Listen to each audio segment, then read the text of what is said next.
Hey everyone, welcome back to the channel. So it's been 6 years since the Switch was released, so we're officially entering into the 7th year of the Nintendo Switch. And many of you are probably wondering when we're going to see that next generation Switch come around. But we'll have a little bit on that in just a moment. But first we have a little bit of a different new Switch bundle released.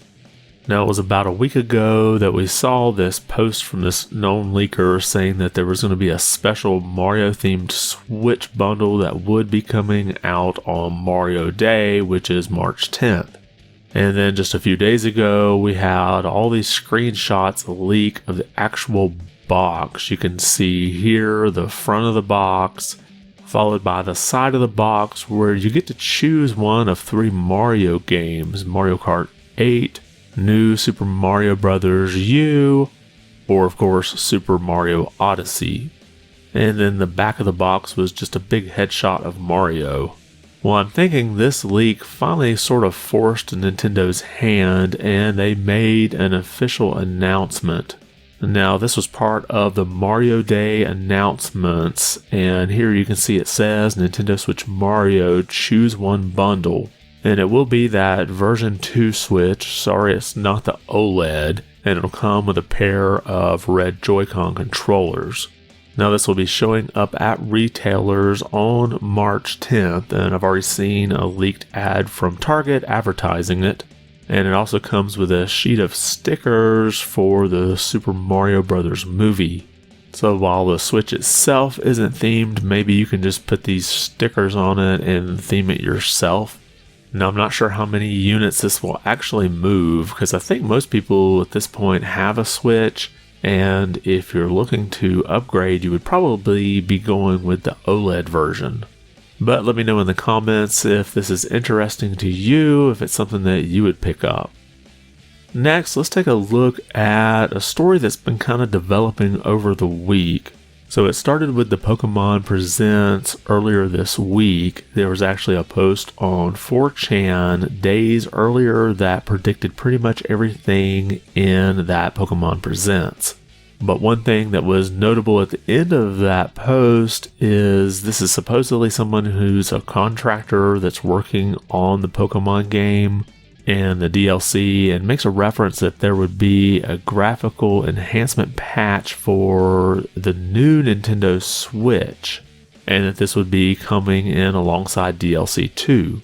Now, DLC 2 is set to come out winter 2023, which in fiscal year terms could be as late as March of 2024.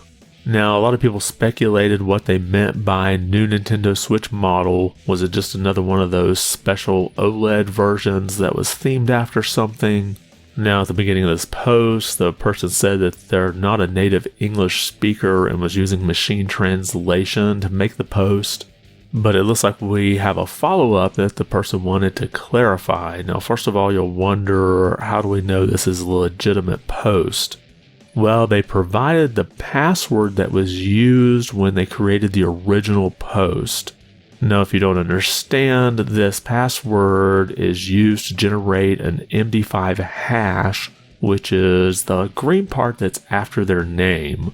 And of course, when you put this password into an MD5 hash creator, it matches. Now, this is something that's supposed to not be able to be reversed. Although some people were saying that they were starting to see this in a database of MD5 hashes, but that pretty much could be if someone plugged it in and generated the MD5 hash, then it would be stored in this service. But it seems pretty legit to me, so let's continue on with what they updated us with. Now, I'm not going to read the entire post here, but the most important part when it comes to a new Switch model, it says here at the bottom, the new Switch model mentioned is, and then it has the kanji here, or katakana, or whatever it is in Japanese. And of course, using my Google Translate app, this translates into next generation machine. So this seems to indicate that it will be a Switch successor and not just some revision. Now, my guess is that this would probably be announced sometime maybe in the January or February timeline. I know we've heard about Nintendo has really ramped up production on the Switch right now, so it seems like they're really gearing up to try to sell out a lot of those models this calendar year. So it seems to make the most sense to me that they would get through the holiday season this year and then maybe early January or February sometime make an announcement about a next generation system. So let me know what you think in the comments. I know there have been a lot of rumors about like a Switch Pro and then a Switch 2, and there was some information that apparently the Switch Pro was canceled. So pretty much for the last 6 years, we've been hearing this song, and it kind of feels like someone's crying wolf. But of everything that I've seen, this seems to be the most reliable as far as a timeline goes. Next, as part of those Mario Day celebration announcements, we get the next set of cups for Mario Kart 8 Deluxe. Now, this is coming out on March 9th, and it's the Fruit Cup and the Boomerang Cup. Now, the list of tracks here we have from Tour, Singapore Speedway, also from Tour, Bangkok Rush, and then from the Wii we have DK Summit, and then again from Tour we have Amsterdam Drift, and then from the Game Boy Advanced, Riverside Park, and then from the DS we have Mario Circuit, and then the GameCube's Waluigi Stadium, which is a personal favorite of mine, is coming. And then finally we get a new track that we've already heard a little bit about called Yoshi's Island.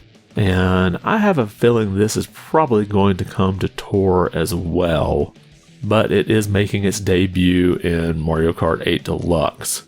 And then of course we have Birdo as a new character, which we've already seen.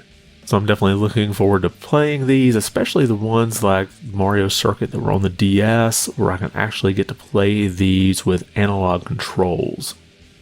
And then Nintendo has another announcement for us. We have another game coming to the Nintendo Switch Online Plus expansion pack, and that is Metroid Fusion. Now, I think Metroid Fusion is a great 2D Metroid game. So if you haven't played it before, I think this is a great chance to try it out. And I do have to wonder if we won't see another game announced before or on Mario Day. Maybe perhaps they might bring a few more Mario titles. We still don't have Mario's Time Machine, nor do we have one of my favorites, Mario Paint. It would be interesting to see that game added and be able to use the touchscreen just like you would a mouse. But let me know if you can think of any other Mario games that may be missing for one of the systems that's on the Nintendo Switch Online or the expansion pack service. And then finally, let's take a look at the latest Famitsu Sales coming out of Japan.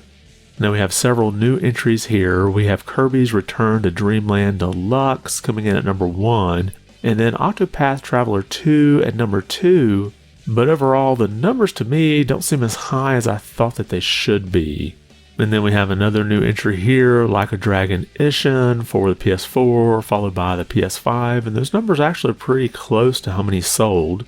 And then at number 5, Pokemon Scarlet and Violet, and then at number 6, Hogwarts Legacy, and then we have Splatoon 3, and then Octopath Traveler for the PS5 coming in at number 8.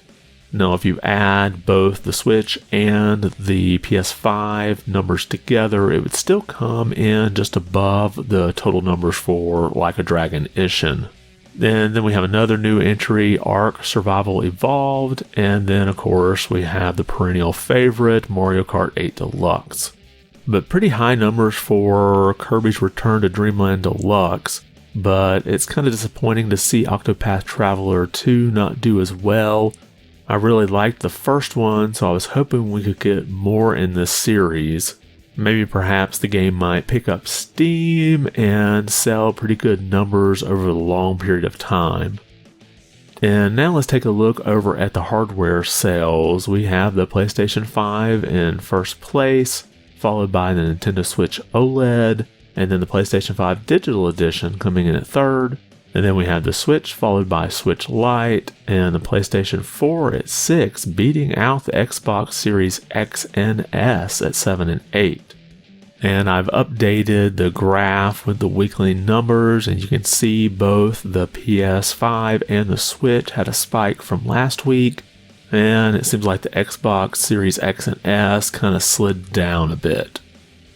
And that's all we have for today. Did anything we cover catch your attention? And if you liked this video, be sure to give it a thumbs up. And if you haven't, consider subscribing and you can get more of these videos into your feed. I want to thank you for watching, have a great weekend, and be good.